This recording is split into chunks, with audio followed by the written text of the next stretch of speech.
Live from San Francisco's Mission District, this is the 2017 Carnival Grand Parade. This year, celebrating the heart of San Francisco. Here are your hosts, Joe Vasquez, Michelle Griego, and Roberto Hernandez.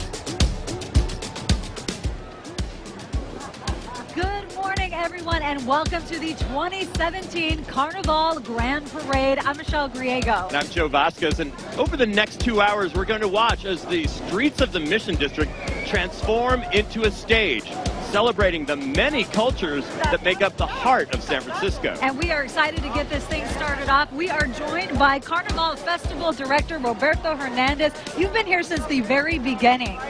Buenos dias. Buenos I'm so happy to have you all here with us today. Yes, I have. When it was just 500 of us at Presida Park. Talk about the theme this year. El corazón de San Pancho, the heart of San Francisco. We're giving tribute to our city that so many of us from so many cultures have built. And San Pancho, an affectionate nickname for San Francisco. The patron saint of our city. Okay, do you hear the roar of those engines? That means the Lowriders are rumbling down the street right here, 24th Street, and look at them go. Beautiful, colorful cars, all souped up, customized, decorated, Mexican-American traditions.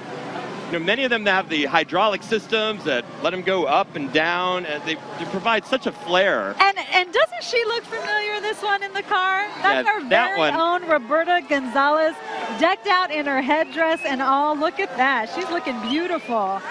She's got her parade wave down. She does, and the kisses. This is the San Francisco Lowrider Council. The motto is low and slow. Yeah, we all know about low and slow, and you know the fact is, these cars are such a source of pride in the community. Roberta Gonzalez is our source of pride, and we're actually going to trying to have a conversation with Roberta as she waves to the grandstand. Jessica, hello, you look gorgeous. Hi, how are you today? You look fabulous. Tell me all about the beautiful costume. You know, this right here was made by, there's a group number 47, Carol. She's made this parade for 27 years. She made this for me for this parade, and I can't thank her enough. So you'll have to watch for them. They're number 47, and they've been in this parade for nearly 30 years. Okay, Roberta, we're going to walk along with you. Tell me, though, what about this vehicle, this car? Tell me about this. This is a 1939 Plymouth. It's owned by Tyler, who was born and raised here in the Bay Area, right here in the Mission District. So I'm so privileged to be in it. Beautiful. Okay, now keep warm out there. Isn't this a beautiful day for the city of San Francisco? I mean, we are celebrating heritage and tradition and, of course, our own culture, and I'm so proud to be a part of it. All right, thanks, Roberta.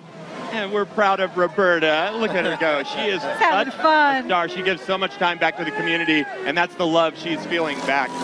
She is feeling the love. And Roberto, I want to bring you in on this because we're talking about the lowrider community here, and there's a cultural pride and a history of political resistance that really make them the cornerstone of the community. You know, let's start off with lowriding was at one point illegal.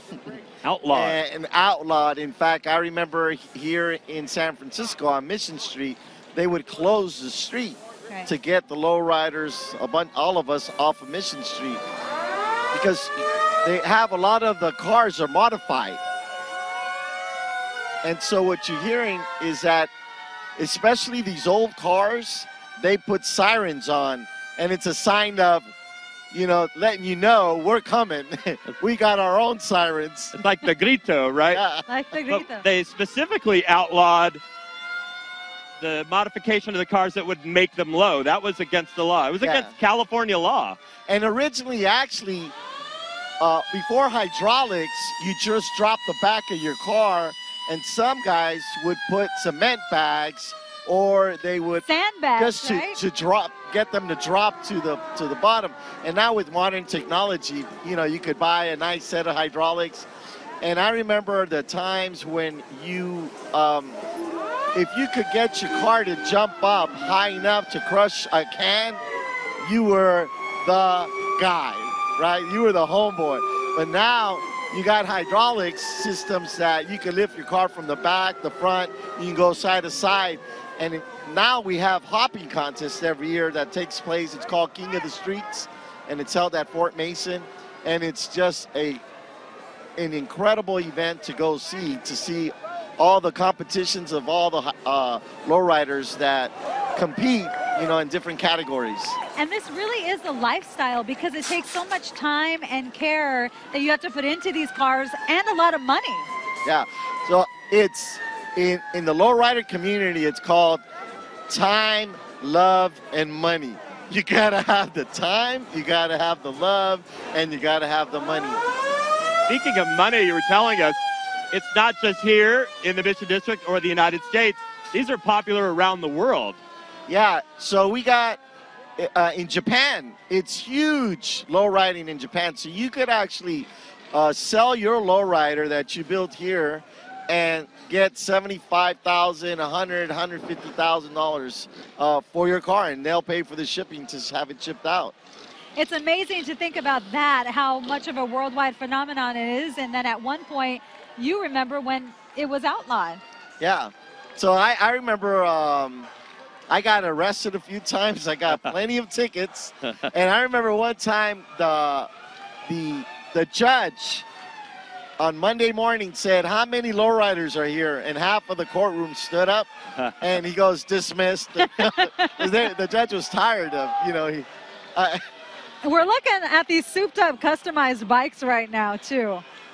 This is part of it. Yeah, so that's a lot of children and even teenagers and adults have lowrider bikes, and that's how you start. You start with your lowrider bike and you save your money and get yourself a classic American car, and then you save up to build the engine and save money for your tires, for your upholstery, and then of course your paint job, and then of course your hydraulics. So it's a whole process. I've built several lowriders, and it takes from 3 years to 7 years. For as long as it's been a symbol of resistance and cultural pride, at one point it was outlawed, as we've noted. Now, what do you think the status of the lowrider is in our country? Oh, it's, I never thought I'd see this day. Well, look, first of all, we have the police department escorting the lowriders to the parade today. That's like, wow, right? You said, in fact, there are some police departments who have their own lowriders. Yeah, in Oakland, to build community relationships, the department built a lowrider with the community. The Highway Patrol has their own lowrider. The fire department in Oakland also built a lowrider, and they cruise in different events throughout the year in the community.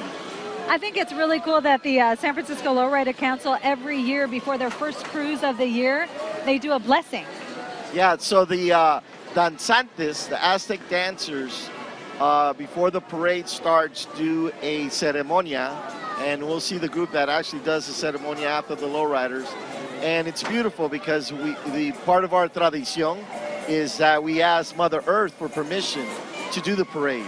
So we have stayed true to our traditions, and by having the Aztec danzantes do the ceremonia, it really keeps within our tradition.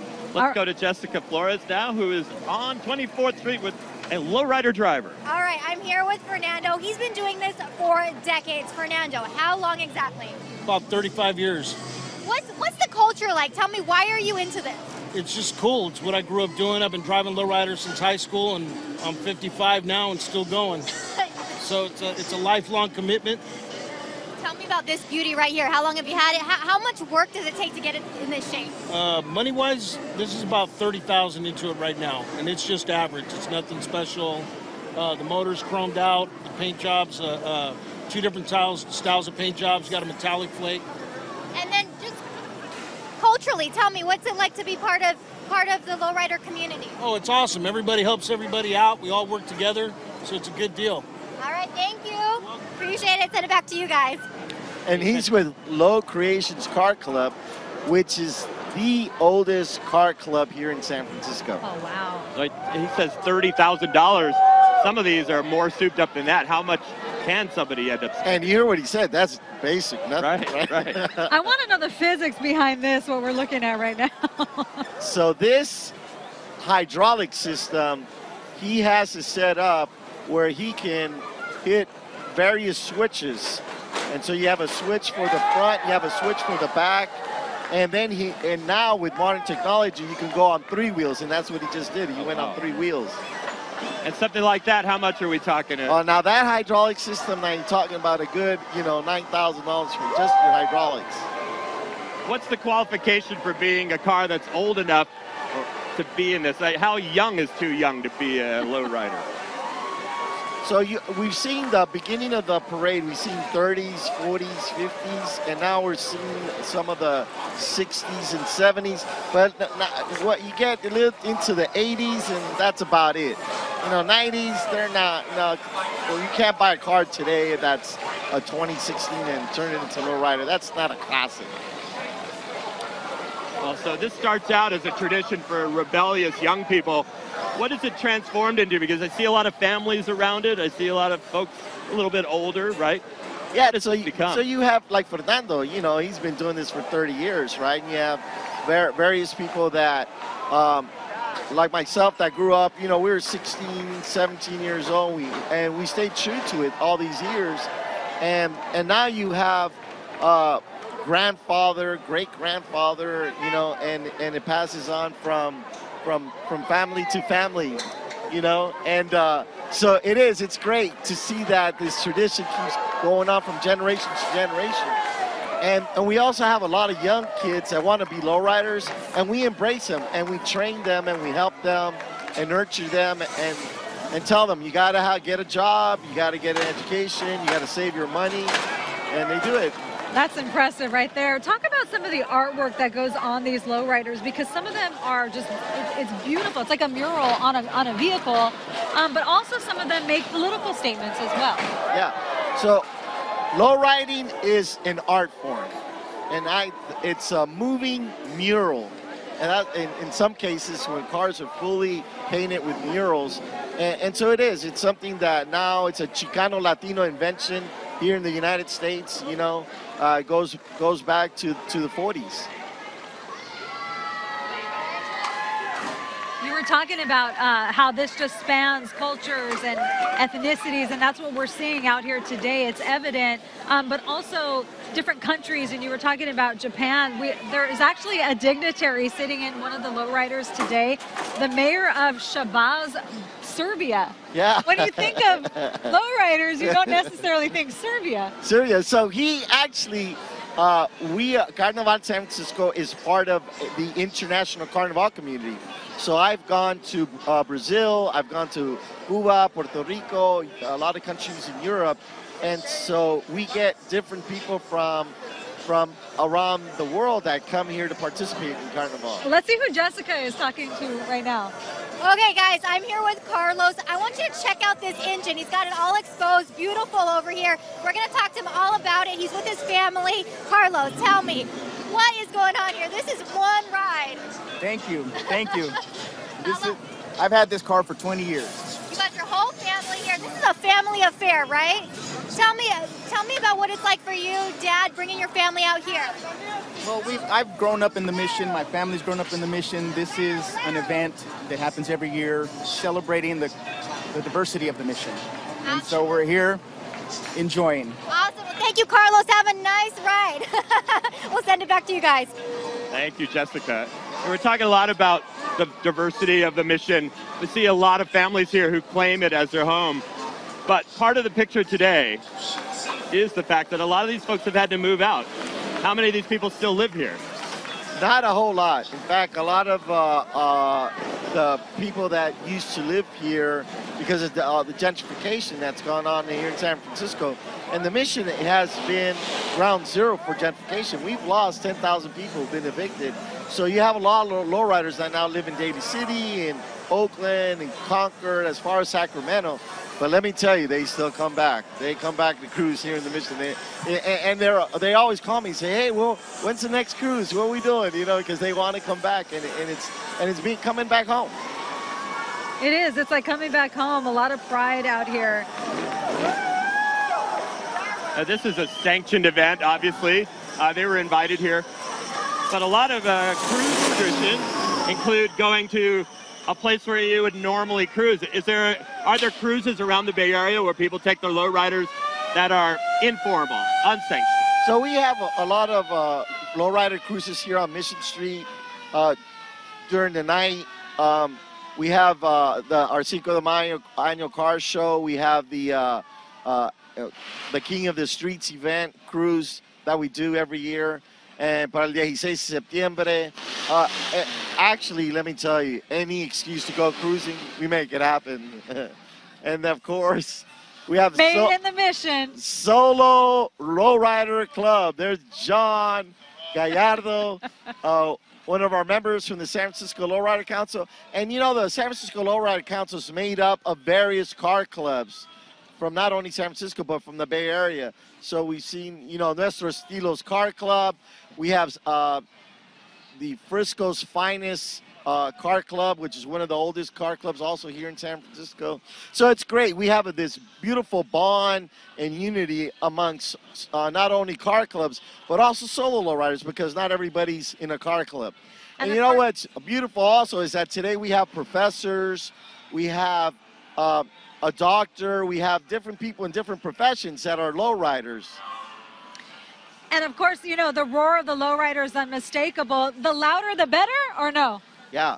So now we got one of our car clubs that's actually from the Bayview Hunters Point that is here for the first time in our parade. So we're really excited to have them here with us today. We have been doing a lot of collaboration with the African American community, and this is the 450 area Classic Car Club.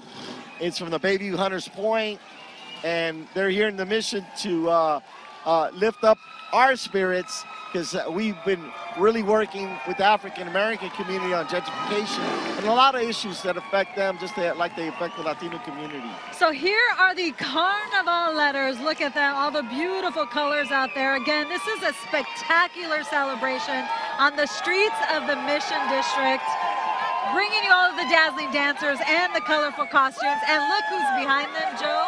Who is behind the Carnival Letters? There you see the Giants float. You know, the proud sponsor of Carnival San Francisco. There's Lucille, and he is carrying the World Series trophy for 2014. What, 3 World Series trophies in just 5 years. It's just burned into our consciousness here in San Francisco. And there you also see some of the junior Giants from the Mission YMCA program waving those Giants victory flags right here in the Mission District. And everybody is cheering them on, of course, because they are the San Francisco Giants. We all love the Giants. Now, hey, Roberto, let me ask you, so you guys, you've been doing this actually since 1978. Your first entry was in the Western edition. Yeah, there was a woman named Connie who actually had the vision and the idea of doing a Carnavalito in the Western edition.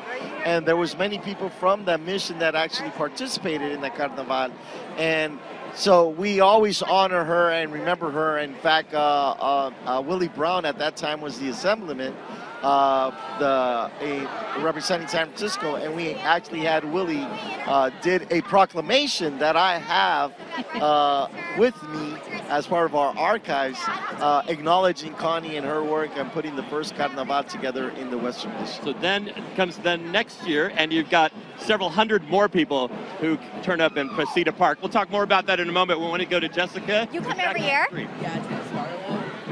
All right. If you guys can hear me now, I'm with Kai, and you come with your family every year, right? Tell me about it. So we come here like every year, and I always come here with my family to see this wonderful time. It's really fun. I always enjoy it. What's your favorite part? My favorite part? I think my favorite part is the cars, because I really like cars, since that's probably it. Are you guys from the Mission? We live around here, but we're not from the Mission. And why do you bring your kids and your whole family out? Because being that we are Hispanic and African American, it's really nice to be involved with the culture. So it's important to us. All right. And now tell me, what do you like? Your brother loves the cars. What do you love? The dancing. All right, that's right. I love the dancing too. Are you gonna learn some salsa moves, some moves out here? Sure. today. We'll learn some later, right? You and I together. Okay, we'll send it back to you guys. Jessica, thank you. You know, dancing, I think that's one of my favorites in this parade too. And this is our next group dressed in the very ceremonial dress of the Aztecs. This is Chicoat Danza Azteca. They dance, you can hear it to the rhythms of their native Mexican ancestors, but they also perform an important social and cultural link with the political themes of today as well. Yeah, we often see them out in our news coverage, protesting issues ranging from forced evictions to police use of force.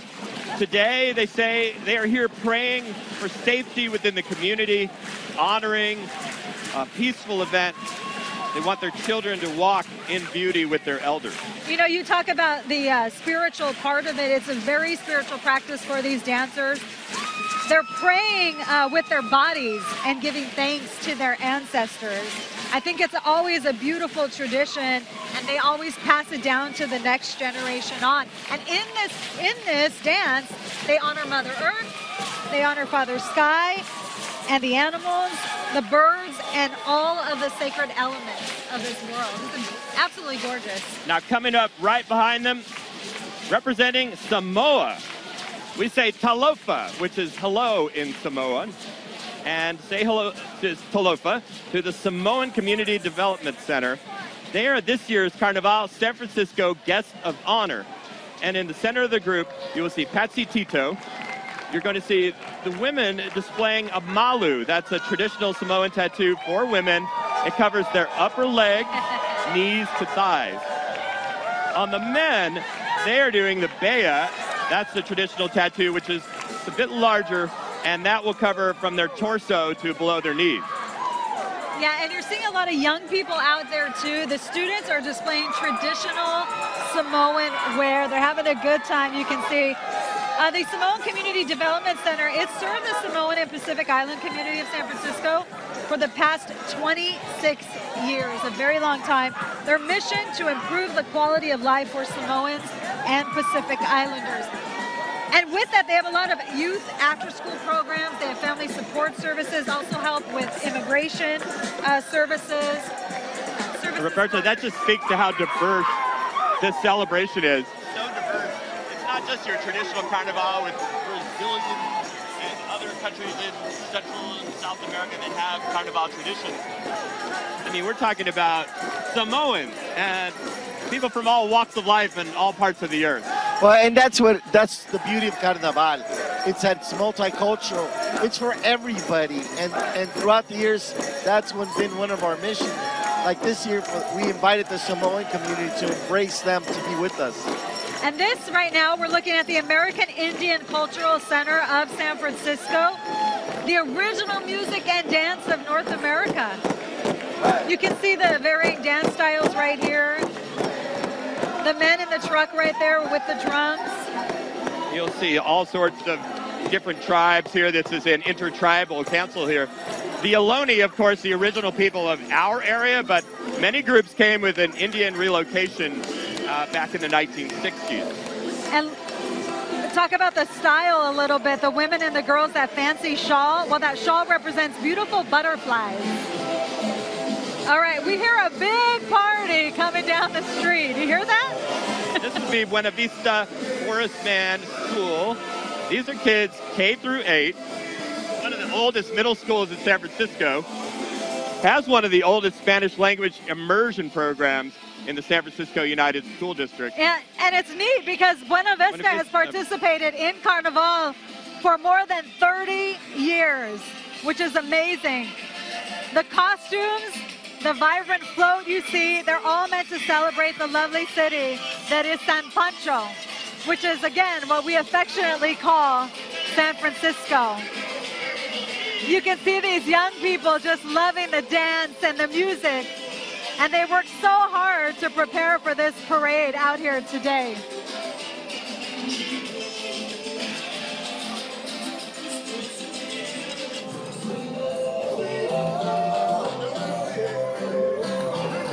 You guys, show me some dance moves. Show me what they're doing. Jessica Flores is along the parade route. Alrighty, we are out here. And Arturo, you graduated from this school. You were alumni. So tell me, this is really important. You guys have been doing this for 30 years, right? 33 years to be exact. Yeah, I mean, Buena Vista embodies a community. You know, the most important thing for us is to like build community within the mission. You know, Buena Vista is located in the heart of the mission, so it's really important for us to participate in Carnival every single year. So yeah, I mean, every year my parents and I volunteer to make this happen. My mother designs the costumes, and my father designs the float. And dance is directed by Jesus Cortez, and music directed by Ariana Cortez.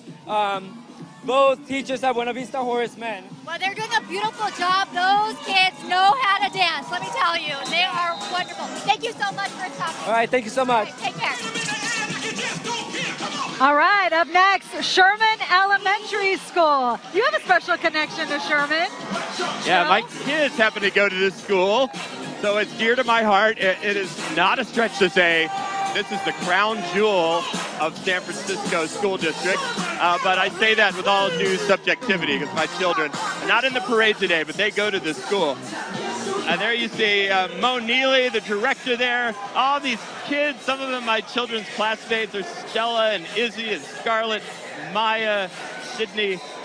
We welcome Sherman Elementary to Carnival 2017. The beautiful gold costume. Your children are going to be in it. My kindergarten daughter says she's in for next year. And Joe, they'll teach you a few moves. Say that again? They'll teach you a few moves. No.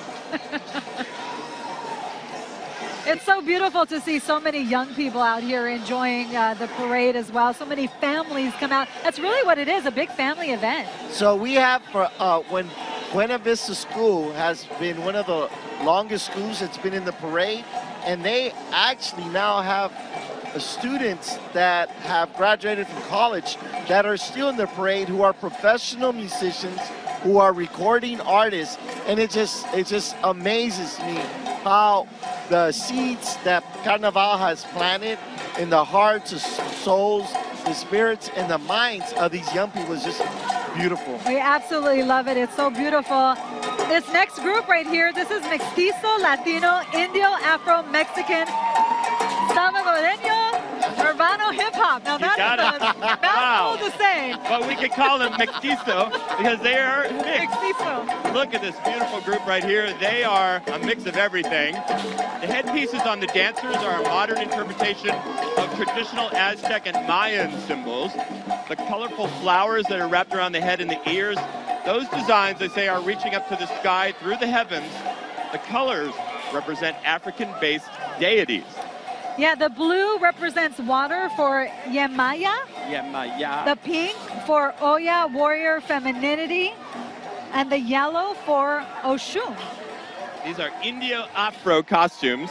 They feature, though, a flash of hip-hop urban fashion. And Jessica's down there talking to somebody. Jessica. I am here with Vanessa Mckenna. Vanessa, this is gorgeous. It's Mayan Aztec. Can you tell us more about it? Yes. So the flowers represent the samadhi connecting to the universe, and the feathers. Each color is a symbol of each goddess of Yemaya, Quetzalcoatl, Aztec goddess, and Oshun. And we are representing the Mission District, culture, diversity, because here in San Francisco, Corazon de San Pancho is all about diversity, tradition, and culture, keeping it alive. Absolutely. Let's walk and just tell me, how heavy is that headpiece? This one's actually not as heavy, but it's heavy. All right, we'll let you go. Beautiful. Thanks so much. Bye. All right, beautiful headdress. And look at this. This is pretty cool, Joe. The Bartmobile. The Bartmobile. Look how clean it is, just like Bart. It's the Bartmobile celebrating its 14th birthday. It has become a fixture here in parades around the Bay Area. Bart, proud to be an official sponsor of Carnival San Francisco, as is Kaiser Permanente. We want to give them a shout out. They are also one of our parade sponsors. All right, next up, Latin American workout. Yeah, they're and they are getting a workout. People, right? That's salsa right there. He's getting a workout. These folks, their theme is love transformation. Yes, it's about the journey to find love and to inspire others.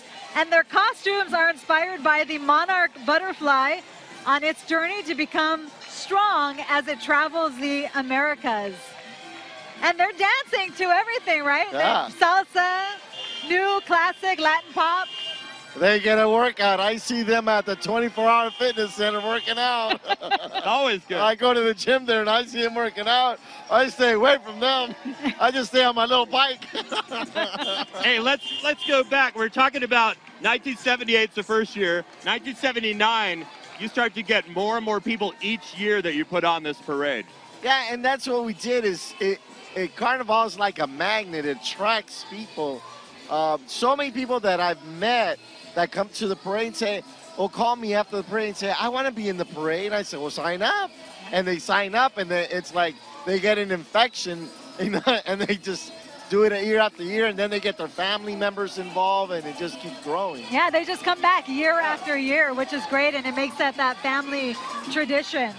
And now this year there are thousands in the parade, as many as 250,000 people, spectators along the route. Yeah. And this is one of the groups, Feline Finesse Dance Company. Look at that. All-female youth dance troupe from Bayview Hunters Point District. Absolutely beautiful. They feature multiple dance genres, hip-hop, West African, and Afro-funk. And the group really focuses on building a sisterhood of love and self-respect. 17 members in the parade from 6 to 17 years old, the young ones.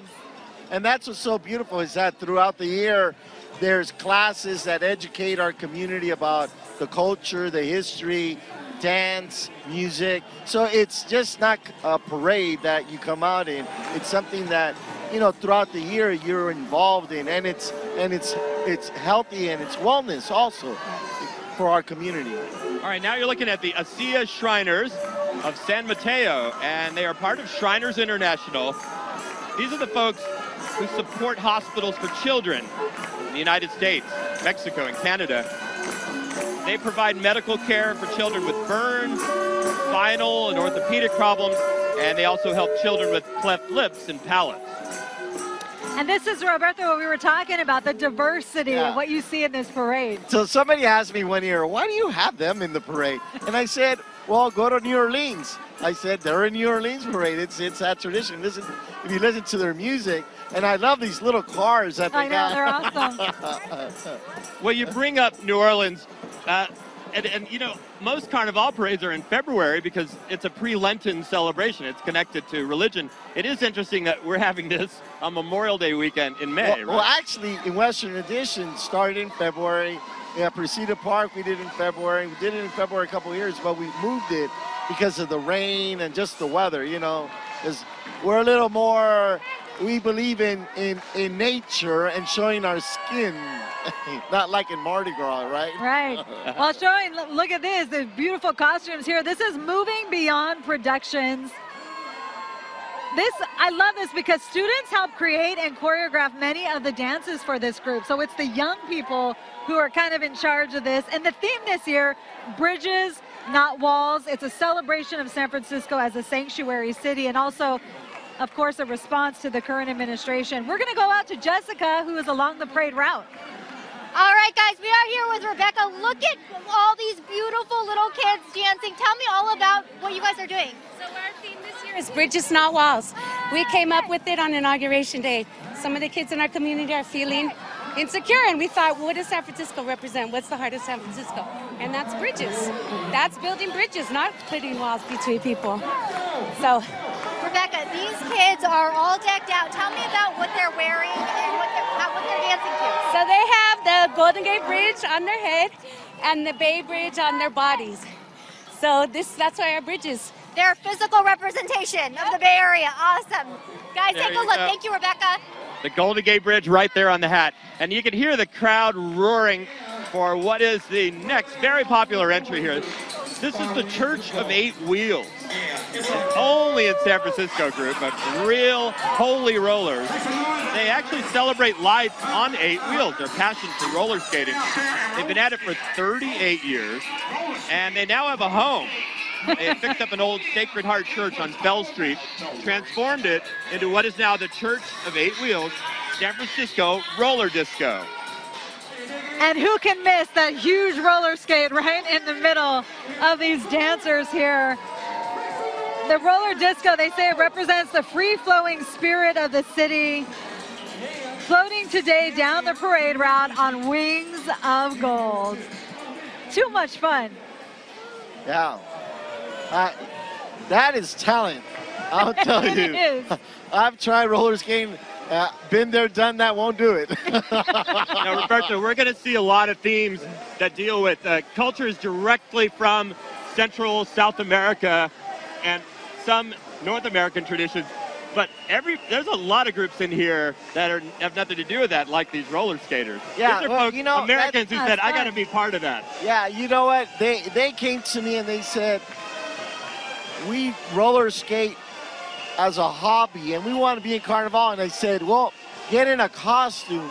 And they did. They created these beautiful costumes. And they said it was a little difficult being in a costume, but they practiced and they did it. We want to mention the next group out here. It's Cantuta Ballet Folclórico de Bolivia. And they're doing the modern dance caporales. It's derived from saya. It's a traditional Andean folk dance combining African slave rhythms and Andean native culture. And the dance, as you can tell you can probably tell by the costumes, is a satire of Spanish colonizers. In fact, Cantuta is the name of Bolivia's national flower. The three colors of the flag, red, yellow, and green. And the elaborate costumes are made by hand and brought from Bolivia. And in fact, this group, founded about 11 years ago, has made it its mission to preserve and promote the heritage and the customs and the folklore of Bolivia through their ancestral dances. And that's what's so beautiful about every group that does the traditional Carnival dance. It tells a story. And we just really appreciate the fact that every group, not only does it tell a story, but the costumes represent the story that's being told. And the music also tells the story through song, folkloric. You know, this particular dance was actually brought about in the 1970s. And, you know, the women are wearing very short skirts. There was a bit of a scandal back home in Bolivia. There was some, you know, the same sort of tension that we have between cities and the people who live in the country. And of course, these are not traditional costumes. The more traditional costumes are more modest.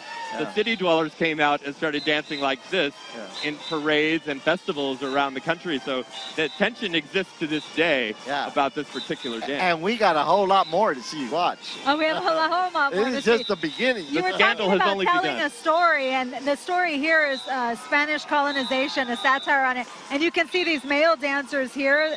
Their costumes, they represent, and their dance represent the military guards. Yeah.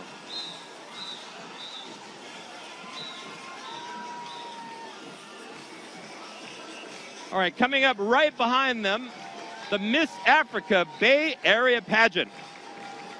Founded just last year, they say their goal is to give young African-American ladies living in America a platform to showcase not only their beauty, but most importantly, their culture. Parade wave, please. They can also earn a scholarship. Are you ready to dance? They can also earn a scholarship through the pageant, which is amazing. All right, get ready to dance. Here comes. Get ready to dance. Here comes Joe's favorite group, Loco Bloco. Here they are. Loco Bloco. The legendary Loco Bloco is coming up. And ladies and gentlemen, it's time to get down. In fact, Loco Bloco says it is their particular theme this year, Mission Get Down. They say at a time when the world feels like it's falling down, Loco Bloco is coming together to get down in the street. Jessica, they're on stilts. This is amazing. Yep, guys, we are out here. I'm with Elma. She's going to tell me all about this beautiful celebration. Tell me, what's going on? Hi, this is Loco Bloco from the Mission District. We are a nonprofit organization that's been around over 20 years. This is the Mission Get Down theme. We do a lot of youth development work through performance performance arts, and this year we're celebrating the Get Down section of the record, where we're celebrating grit, and what you have, you use to make art, and that's what you see today, this beautiful art piece in purple and silver, celebrating the Mission District and the hip-hop era. These are little kids on stilts. That's incredible. That's amazing. They are so amazing. They did a whole show yesterday by themselves, too. We are out here with Loco Bloco. We have third graders, we have first graders, we have babies, we have grandmothers. Everybody's out here with their family. All right, guys, check them out. This is amazing. Look how talented these people are. Thank you. Little kids.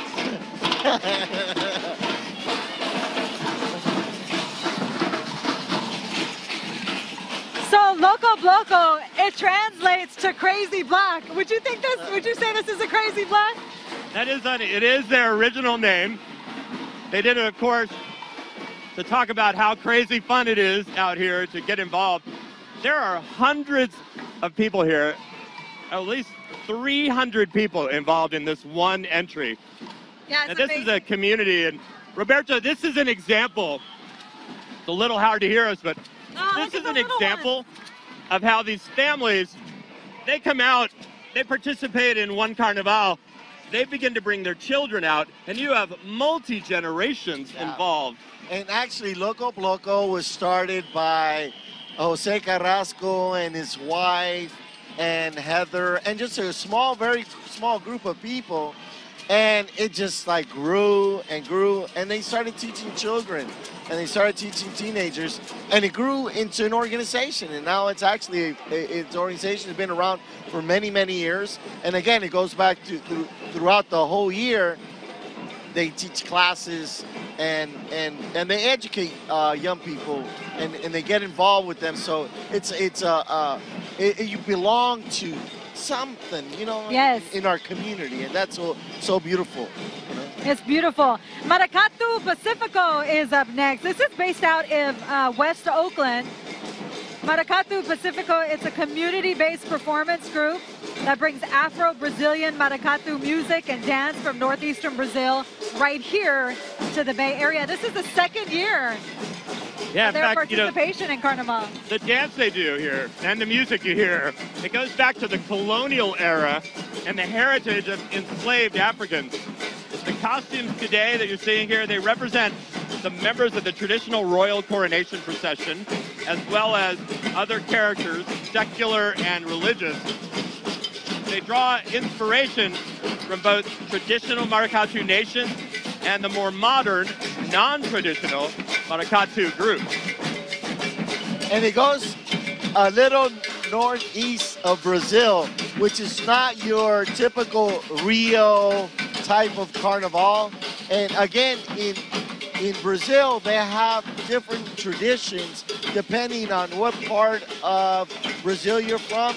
And that's one of the things that we've really worked hard at, is getting other parts of the traditions from Brazil to be in Carnival. And we're really happy to have them here with us a second year. And it's a group that's really growing. It's a new group. Now we have Mass Makers Massive. That's Mass Makers Massive. One of the original parade contingents. They have been delighting spectators for decades with dancing puppets and dazzling costumes and pulsating soca. Now, Mass stands for masquerade. It is part of the Caribbean tradition now. You'll start to see a different theme here in their entry into Carnival. Let's go to Jessica now. All right, guys, we are live here with Colleen. Colleen, tell us all about this beautiful tradition. So of course, we're portraying the carnival traditions of Trinidad and Tobago, and our presentation today is called Through the Looking Glass. So we're kind of doing a little play on Alice in Wonderland, as well as looking back at some of our former costumes. So that's why our truck is decorated with costumes from prior years. And our sections coming up, well, of course, we have our puppets. Then we have the Mad Hatters. So this section coming up is Mad Hatters, and also Let Them Eat Cake. So that's what's coming. So is that like two people, one person? What is that? One person carrying it. We're known for that style of carnival costuming. Our puppets are like our trademark. Yes. So we have several puppets, as you can see. This is representing Trinidad and Tobago. That's the colors of our flag. And this has Let Them Eat Cake and our Mad Hatters. And coming up is our Mirror Mirror section. So Mirror Mirror. So again, they're all carrying mirrors, and again, it's a tribute to what we've done in the past, as well as we continue to move forward. We really want to acknowledge our designer, Kyle Hill, who has been instrumental in giving us this time of costuming. So yeah, so again, this is one of our puppets being carried by Virginia Donato. I should say being danced, because it's motion all the way. That's beautiful. Good job, Virginia. Yeah. We'll send it back to you guys. You know, Carnival, thank you, Jessica. Carnival has traditions that come from all over the planet. You know, the dates, it's a pre-Lenten celebration. It comes from the Catholic Church, and a lot of the Western Europeans celebrated their version of Carnival. But when it came to the Americas, you add the African and Native American traditions, and you've got this beautiful mix. Yeah, and that's also so beautiful about how we had soca music. Soca music is just so Trinidadian, and they don't have like a choreography like some groups have that we've already seen. They're like in formation. The Trini people, man, they just like to jump. That's soca music. Things just got a lot hotter. This is the Hot Pink Feathers, the only showgirl burlesque Carnival troupe represented in the parade. Yeah.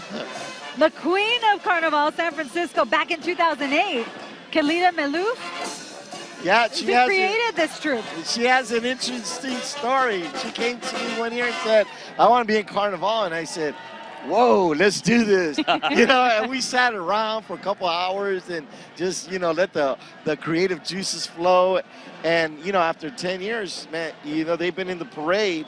And she, Kalita had a near-death experience in which the divine feminine reframed her whole life. And that awakening for her gave Kalita the marching orders to do magic and be alive. And that's one of the things about Carnival, is that it makes you come alive. It fires up your spirit, your soul, your heart, your mind, and makes your body move. That's for sure. We're moving out here too, along with everybody. All right, Colectivo de Mujeres and SF Day Labor Program is up next right here. You notice that they are carrying flags from countries all around the world. Two groups representing labor unions. La Colectiva is a worker-run collective that helps empower immigrant women and connect them with jobs. And they work closely with organizations such as UC Berkeley's Labor Occupational Health Program and the San Francisco Department of Public Health to provide training and help to their members. It's also a member of the International Domestic Workers Network, National Domestic Workers Alliance, and the National Day Labor Organizing Network. And then the San Francisco Day Labor Program, that is a grassroots organized program here in the community since 1991. And you know, we have we had them in the parade this year for the first time. And I came up with the idea of getting all the flags, and they actually sewed them together, because I think it's important, especially in the times that we're living, that people realize that we're all immigrants in this country. And so I got all the flags from all around the world, and they're carrying them so that we basically honor and respect that we're all human beings and we all have the right to be here. You know, especially the workers, the people who work so hard every day in hotels, that do the gardening, the cooks, the people who work in the kitchens, and you know, do all the hard work every day. Yes, we want to give some love out to Lincoln High School that you just saw pass by, and also to Red Bull. Red Bull is an official sponsor of the Carnival Parade. Yeah, energy drink, as if you need it today. I mean, between the music and the costumes, you're on fire right now here. All you need is the music, Joe. Coming up, a country we've not seen yet, but here they are, Nicaragua. And this is Chavalos Danza por Nicaragua. They bring artists, from dancers to musicians, from Nicaragua to perform here in the United States. The Chavalos organization promotes Nicaraguan culture, art, music, and other traditions. Yeah, they run poetry nights. They also run cultural nights and concerts. And the funds raised at these events are used to help children in Nicaragua with clothes, school supplies, toys, food, whatever they may need. And, you know, let's talk about the word chavalo. that mean? Chavalo is slang for kid. You know? Or young man. Hey, chavalo. In Nicaragua, they tell you, hey, chavalo, ven para acá. Hey, chavalo, anda a hacer la compra. You know? So, yeah, again here, you know, we're watching, you know, one of the traditions from Nicaragua. And in Nicaragua, they have many, many traditions, again, depending on what region you're in. And I'll share with you that in Bluefields, is on the Atlantic side of Nicaragua, they have what's called the baile palo de mayo. And it's basically a dance that's influenced by the Africanos that came to Nicaragua and mixed with the indigenous Indians from Nicaragua, and they created their own dance. So in different regions in Nicaragua, they have their own baile folklorico traditions. But one of my favorite is El Palo de Mayo from Okay, up next is a group I want to be in. It's Viva la Diva. Yeah, talking from Diva number one herself. Viva la Diva.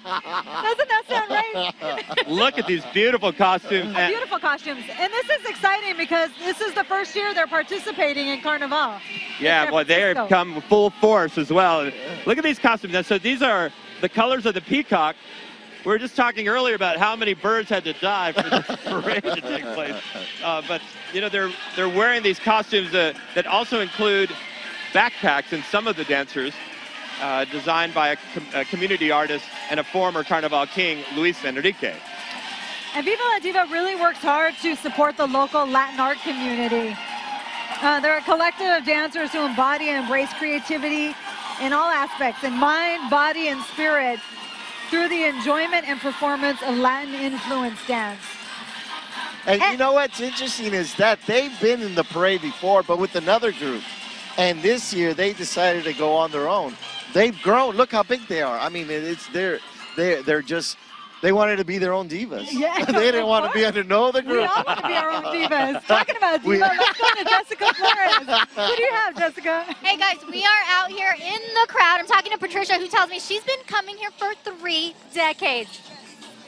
What is that like to see the changes over the years? Well, every year is different things, but I love samba. I love when the little ones come into the parade, and so it's good to see, you know, the whole mix, international people here. So that's what I like it. Why is this important for you to come out every year? It's very important because it's only once a year, and I relax my mind dancing here, learning how to dance. You learn with the group? A little bit. Well, I meant to go to school. I went once, but I get off and I want to go back.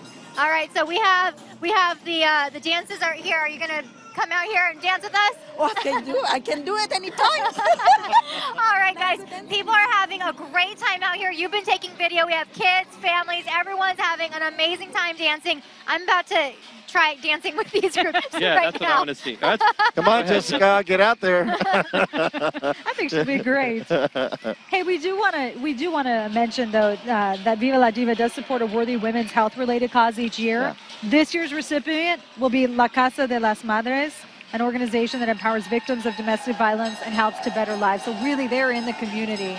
Very, very involved in the community, and that's what's so beautiful. Again, you know, another great example of Carnaval, artistic community giving back in many different ways in our community. You know, we're throwing a lot of words around here today that might be different, exotic to people's ears. One of the words we use for these groups is comparsa. You know, in Brazil, they have these samba schools.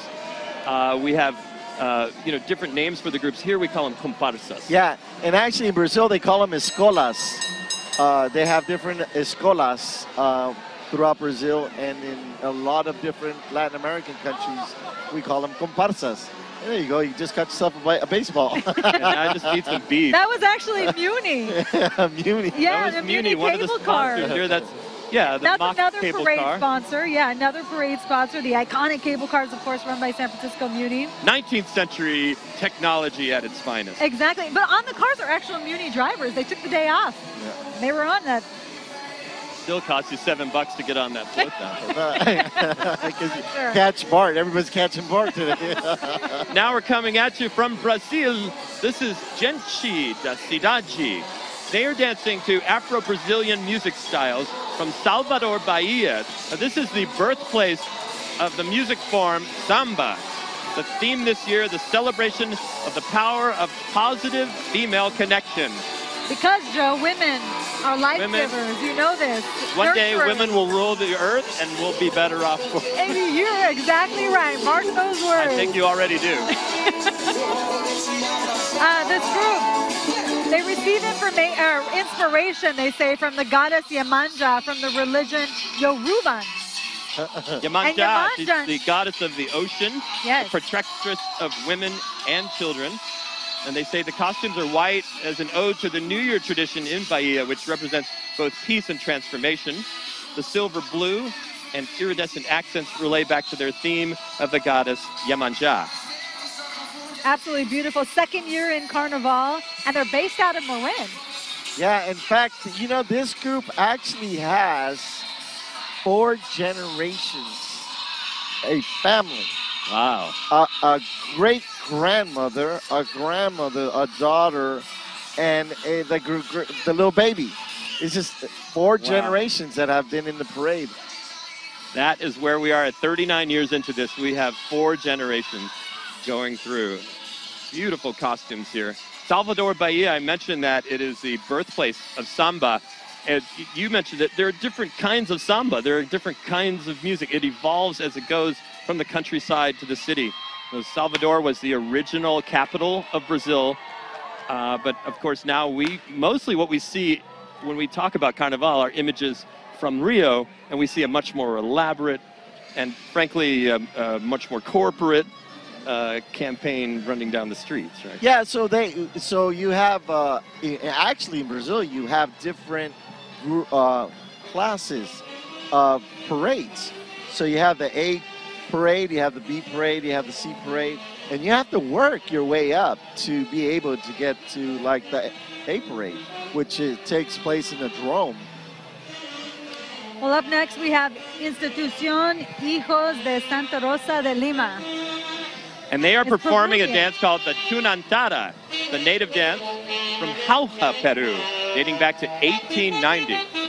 The dance is accompanied by an orchestra composed of harps, violins, clarinets, and saxophones. And among the many characters in the Tunantada, there is the prince, which represents the Spanish. And the Huaquita, the indigenous woman who becomes the companion and lover of the Spanish. Ooh. And you also have the Chuto and Huatrilla, which represent the indigenous and enslaved people of Peru. Right, and they say it's a cultural dance that teaches us to live in harmony and to respect everybody's differences while preserving and strengthening our identities.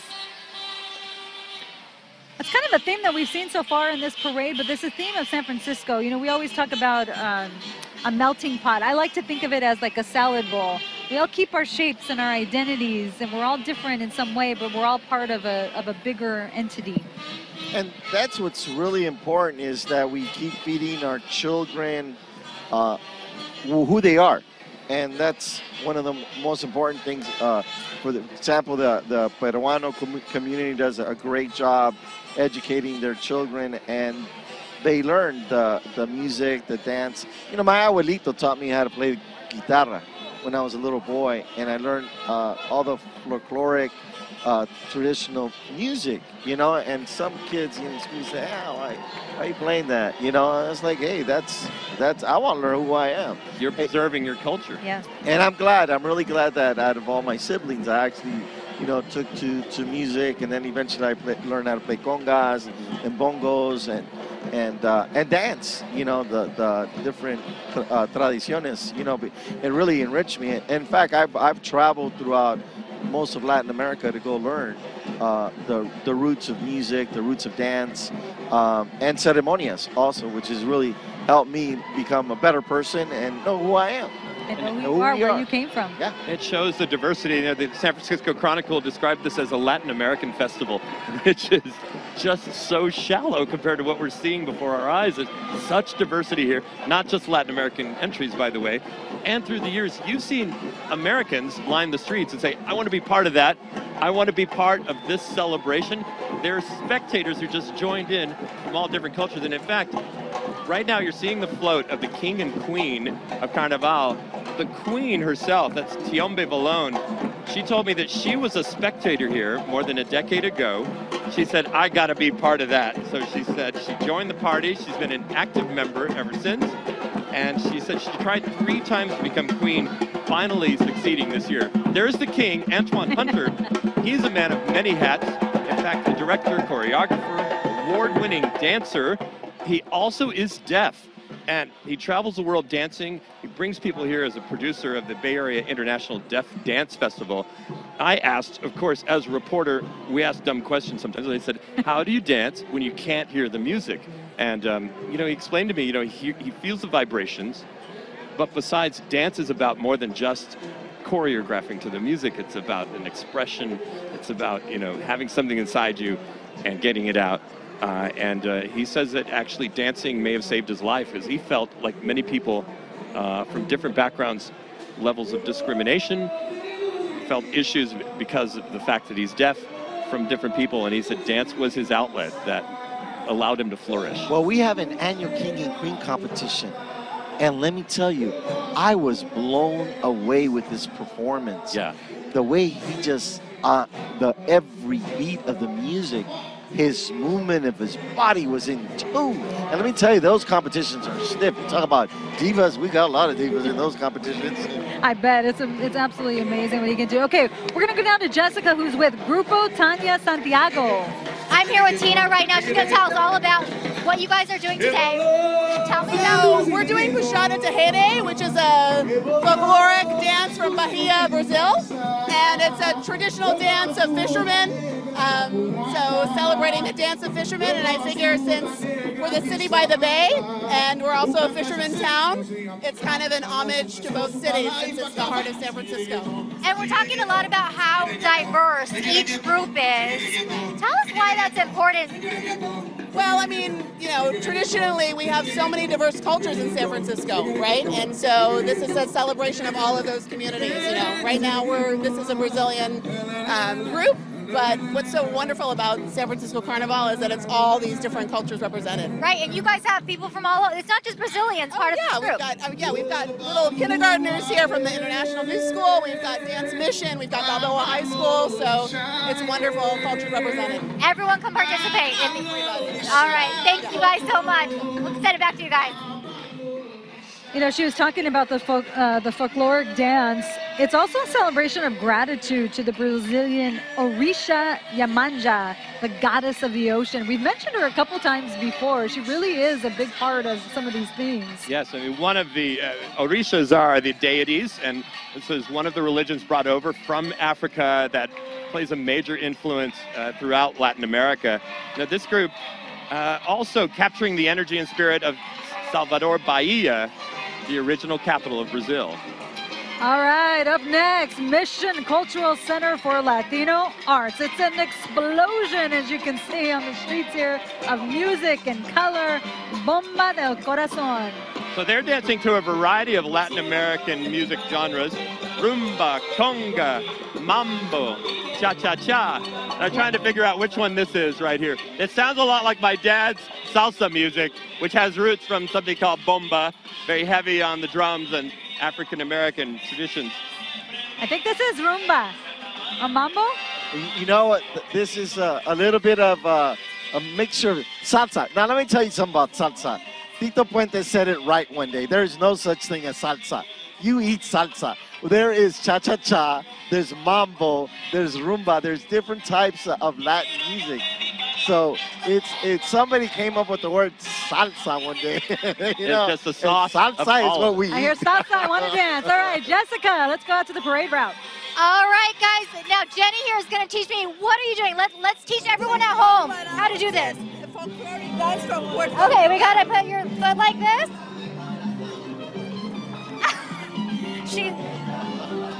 She's got it down. All right. Now, if viewers are at home, how do they learn how to do this? What can they do? I'm from Puerto Rico, so that's where we dance the bomba. I knew it. So it's very normal for me to do this. Right. My dad would be upset with me that I'm not getting this down because he's Puerto Rican. We're so glad to be here. We've been a staple organization here at Carnival for the last 40 years. We've been here. So we come with Bomba del Corazón, which is, you know, the explosion from the heart. So that's art, music, dance, and everything in the art. So we're so happy to be part of the 40th. It's our 40th anniversary too. So we're happy to be here, part of a big, you know, ensemble, having John Santos and Chuchito Valdez. Okay. You know, that's wonderful. Well, thank you so much for talking to us. We're gonna bumble with you down the street. Let's go. Do it, Jessica. Come on now. All right. Hey, notice that instrument in her hand. It's called a guido. My dad had one of those. My dad is Puerto Rican. It's a hollowed out gourd of a fruit. It has like a fork next to it. It makes that percussion sound that goes. I love that sound. Right? I love that Beautiful sound. All right, up next, Sisters with Style, based out of Oakland. This is a Trinidadian based. He's a Caribbean band, the largest comparsa in the entire parade. They have been part of this for 13 years. The theme this year, El Corazón del Caribe, heart of the Caribbean. Right, and Sisters with Style helps kids and adults channel their energy into something positive. Well, of course, getting a good workout in, as you can see. Participants range between 2 to 65 years old. That's amazing. They've won various awards in past Carnival parades, typically coming in #1 in the Caribbean category. So when we talk about the Caribbean form for Carnival, there's a very interesting process here. On the continuum, this is much more African influence. When you come from the Caribbean, these are folks who are very much in tune with their African ancestors in terms of their music and in terms of the dance. Yeah, Africa has had a big influence in Cuba, Puerto Rico, Trinidad, Haiti, Jamaica, which are basically organizations that have been created that have the beautiful music and dance forms, and you'll see that in Trinidad. And so we acknowledge that as part of Carnival when we say Latin America and we say and the Caribbean islands. They have such enthusiasm for Carnival when you go down to the Caribbean, and the competition is fierce. It is year-round, where they're constantly competing, constantly building their costumes, and in fact, they live for Carnival. They do, and in fact, Sisters with Style there's 3 sisters that lead the group. They're 3 young sisters, and I remember when they were little, one of the mothers actually trained them to become the leaders of this group. They were trained since they're very young, and now they're adults, and actually 2 of them have been elected queen throughout the years for Carnival. And Valencia Newton, which is one of the sisters, or one of the 3 of them, she is not only has been queen for Carnival, but she also serves on the Carnival production team as a volunteer. The costumes are very elaborate. You see some themes of waterfalls and tropical rainforest. That's really what they wanted to bring out in this year's Carnival. And with that soca music, man, they know how to shake it, shake it, shake it, shake it, shake it, jump, jump, jump. Roberto, you talked about your travels. Well, we'll get back to that in a moment because we want to go back to the street with Jessica. So we're representing Trinidad here, the many islands. Belize, Jamaica, we have people from the States, Puerto Rico, Cuba, representing the Caribbean here today. We have all ages between 2 and 65 and plus. We're very family oriented. All right, let's see some dance moves. Oh, you want to see a line? So you can start slow, or you can go fast. So if you come to Trinidad, you come play with Sisters with Style, you got to get your wind down, right? That's the wind up. Representing for 13 years plus. All right, thank you so much. I'm not going to try that, guys, but we'll send it back to you. It's okay, Jessica. Joe knows how to do it. There, John Santos, our Grand Marshal, and Blanche Brown, our other Grand Marshal. Yes, let's talk about Blanche first. She's 81 years old.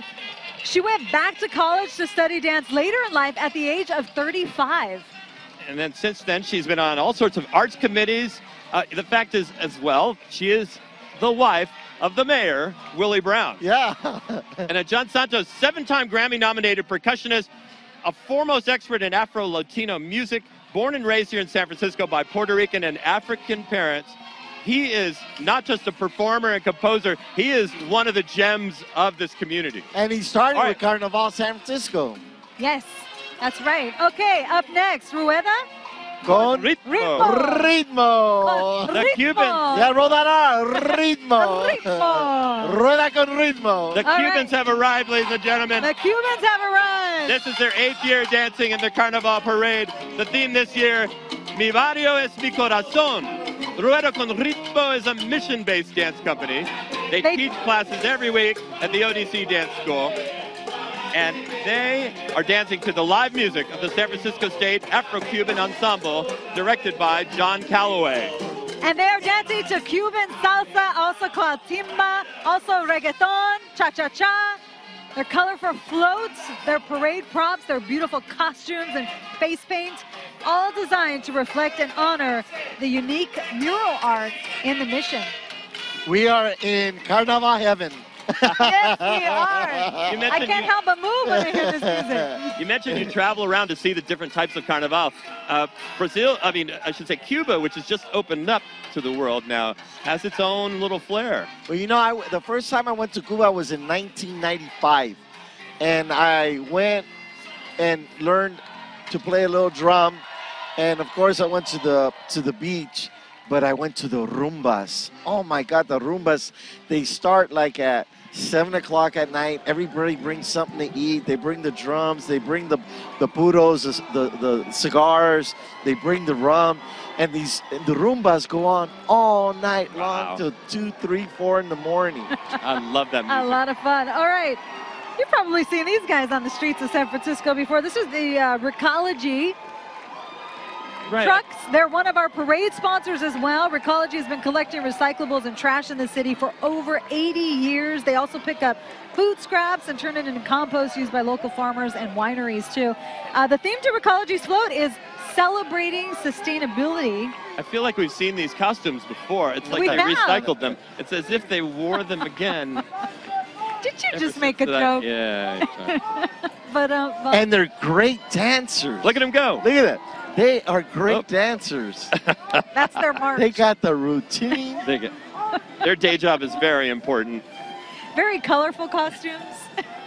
And you know what? We also, Recology is a major sponsor of Carnaval, and we really appreciate them for all the support they give us. We do a lot of recycling at the festival, and we're able to help save Mother Earth. There they go. There they go. There they go.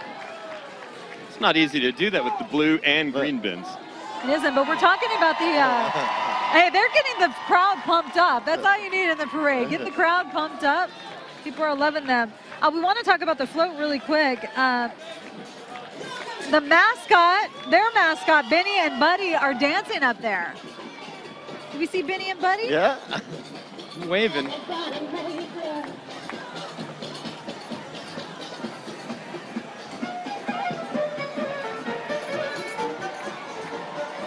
All right, up next. Grupo Sambojillo and California Brazil Camp. Very good, Joe. This group here showcases the styles of Rio de Janeiro, Brazil. Brazilian percussionists Jorge Alave and Deborah Kogan. They founded the group. They participated in San Francisco's Carnival since 2006. Grupo Sambojillo is partnering this year with California Brazil Camp, honoring the cross-cultural camp up in Sonoma County that's celebrating its 20th year. The dances are directed and led by Sandy Del Rio. We're going to go out to Jessica Flores along the parade route. Jessica. Michelle, I'm actually right here with Sandy. We're dancing along the parade route. Sandy, tell me about this get-up, the dance. This get-up is representational of a cultural explosion of music and love. Nice. And we're celebrating love, we're celebrating music, we're celebrating the power of Brazilian music and the bateria.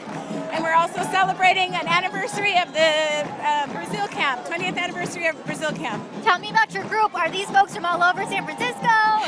They're all over from the Bay Area, Sacramento, the South Bay, the Peninsula, Oakland, all over. Okay, I'm getting a workout in. I've been doing this for about 20 seconds. No, you're not. Just listen to the music and It'll keep you going. All right. Well, thank you, Sandy. We'll send it back to you guys.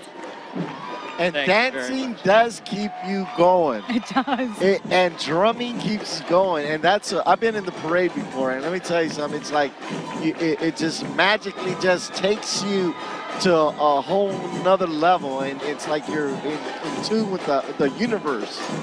You know, I often wonder, it's a bit of a chilly morning out here, right? It's a bit of chill in the air. And these wonderful costumes, but there's not a lot to some of these costumes, and I wonder, how do they stay warm? Well, they dance. Because the weather's kind of chile. I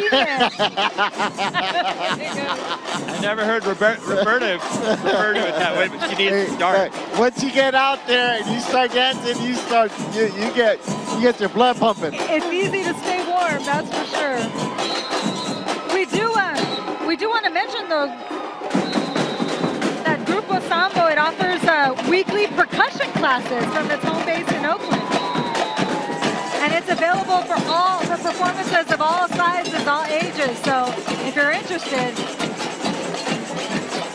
So now we say this is a group from Rio, right? Yeah. It's a little different than the sort of more roots music, the more traditional costume. Totally Rio de Janeiro. Listen, look at this feather headdress. They're getting larger, more ornate. And there it is. We have Maisa Duke. Queen Maisa Duke performed for Carnival every year. And she's actually been the queen many years ago. And she still calls herself Queen's Maisa Duke. The source of pride, right? Absolutely gorgeous. And her daughter is in the parade also. She's taught her daughter how to dance. Her daughter what? Her daughter also is in the parade. Again, spanning generations here. Okay, once again, we have San Francisco Muni cable cars. They're making another appearance in the parade. They deserve it. The iconic cable car making its way through the Mission District, as it should have all along, right? I mean, why keep it on Nob Hill and Right, exactly. They should expand its horizons. You said they deserve to be in the parade more than once, that's for sure. They are another parade sponsor. And I think it's so cool that a lot of the Muni drivers are on these cable cars. yeah, it's a nice Muni. break for them, right? They're Yeah. shuffling people up and down those very steep hills. Yeah. And they're throwing out beads to the crowd right now. Very Mardi Gras-esque. You know, at one point they tried to get rid of cable cars in this city.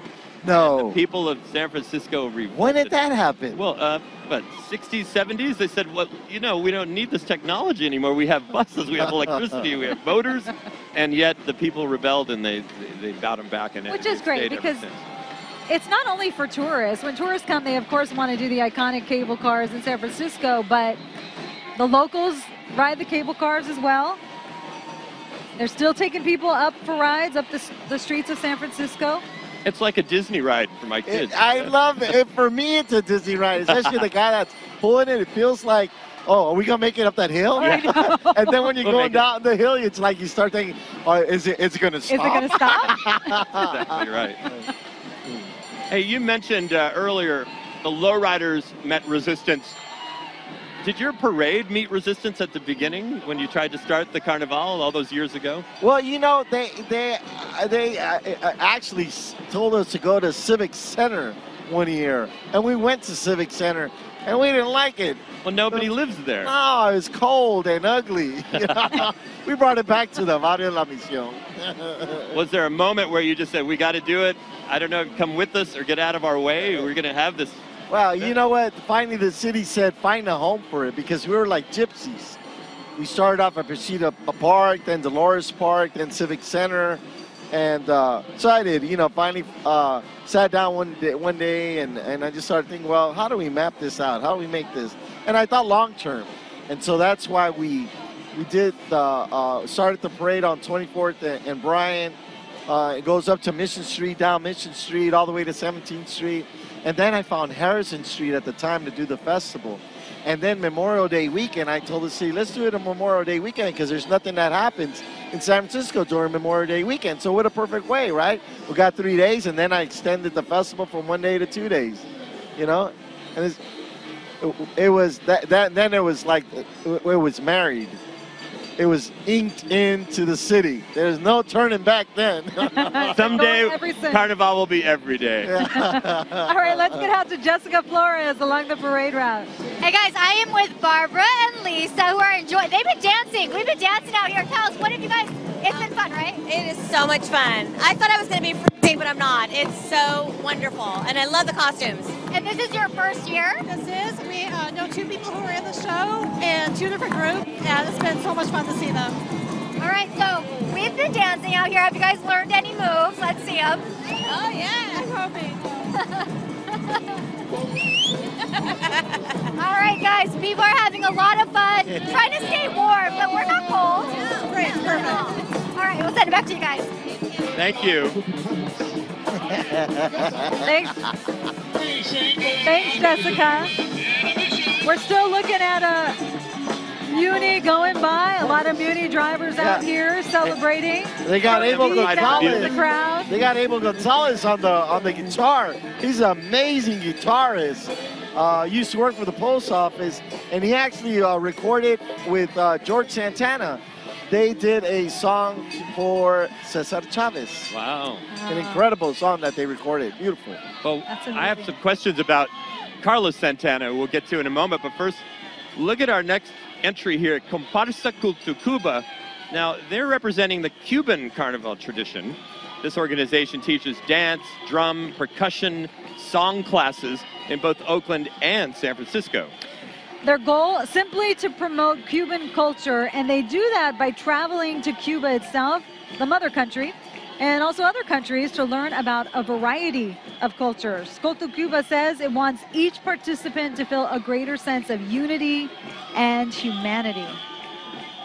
Look at those faces. Look, they're not just smiling to smile for the camera. You know, there's just bliss in being a part of something so grand like this and being able to dance, right? Yeah, well, you know, when you dance, you got to dance with attitude. Right.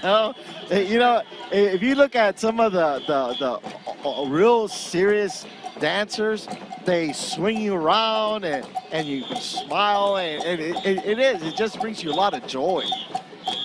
That alegría. We were talking about the stars who have graced this parade in the past. Carlos Santana was one of those stars. He was raised here in the Mission District. Yeah, he was raised here in the Mission District, and actually for the 10th anniversary of Carnaval, I invited him to come perform on the street, and he came and performed. He couldn't believe it. There was people on the rooftops. Wow. I was scared somebody's going to fall off a roof. Right here, right actually down the street he performed. And he's so much a part of the mission where you just go down and you look at all the beautiful murals of the mission, and he is in the icon, a lot of them. Icon, part of this barrio.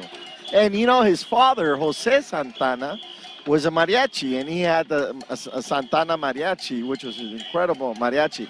I actually had his mariachi perform with Linda Ronstadt the year Linda Ronstadt came out with that Canciones de mi Padre CD. Yes. Oh, it was crazy.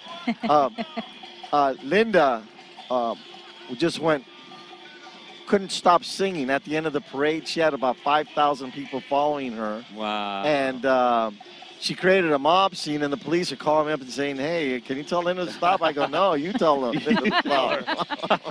All right, up next, Caribbean Vibrations, now representing Trinidad and Tobago. And Jessica's out there. We are with Trisha. Trisha, this is like an explosion of color right here. Yes, it is. It's a total explosion of color. This is Caribbean Vibrations all the way. Yes. Tell me about her costume. Her costume, our theme this year is Carnival. So we just want to add all the color, all the excitement, all the fun of Carnival. And that's the explosion of color I have going on here. That is beautiful. Yes, thank you. And then tell me about the dance.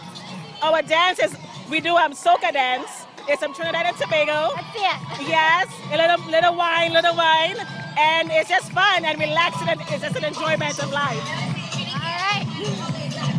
You have children here, and they are getting it down. They're good. Yes, they are awesome. The kids come to rehearsals, and they do it. They are just, it's just alive. It's just wonderful. All right, we're going to go down with you guys. Back to you guys.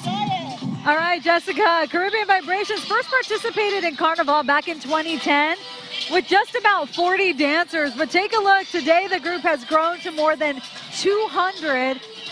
Beautiful costumes out there. The dance choreography this year was done by Tamika Harris of Africa We Dance. I love that they've incorporated the children in the parade. They bring their kids along. They're a part of it. They're bought in. They will be the next generation that brings us forward. You know, we talk about these groups. Look at this. Look at that. How they're going to come out. Look at how they're just coming out. You talk about the feathers? Yes. A lot of feathers. Very colorful, too, and festive. A lot of time and dedication and money, I suppose, goes into just getting this stuff together. And we talk about these comparsas that have grown over the years to big numbers, but also the crowd that comes out and participates in and stands on the sidelines of the parade. I mean, that's grown too.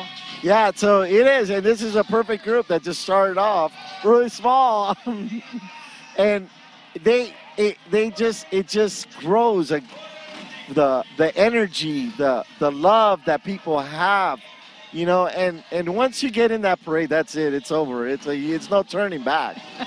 And you have people who volunteer. A lot of people ask you, how do you pull this off with a very small staff? I mean, very small staff. No staff. No staff. We don't have no full-time staff. Actually, we have 513 volunteers. Wow. And it's a labor of love. And that's the beautiful about Carnival, is that we have so many different individuals who have different talents, and people constantly call me and say, hey, you know what, I want to volunteer. What do I need? This week, I had this gentleman call me and say, Roberto, I know you're busy. What can I take off your plate? And I said, hey, I was going to go buy some duffel bags and a few things. He goes, I'll go buy it. He went and bought it. I said, just bring me a receipt. He dropped it off, and I called him. I said, hey, you didn't leave me the receipt? He says, no, I might give to Carnival. You know, it's just so beautiful, just so much love. And that's what makes it so special. You know, it's that people do this out of amor. Amor y amor, that. You know? I love that. And that's what we need all year long, is more people to love. Because you know what, we were born with love, and that's part of the, you know, as human beings, we're born with love and patience and kindness, and that's what Carnival really brings out of people, is that kindness and giving and generosity and togetherness.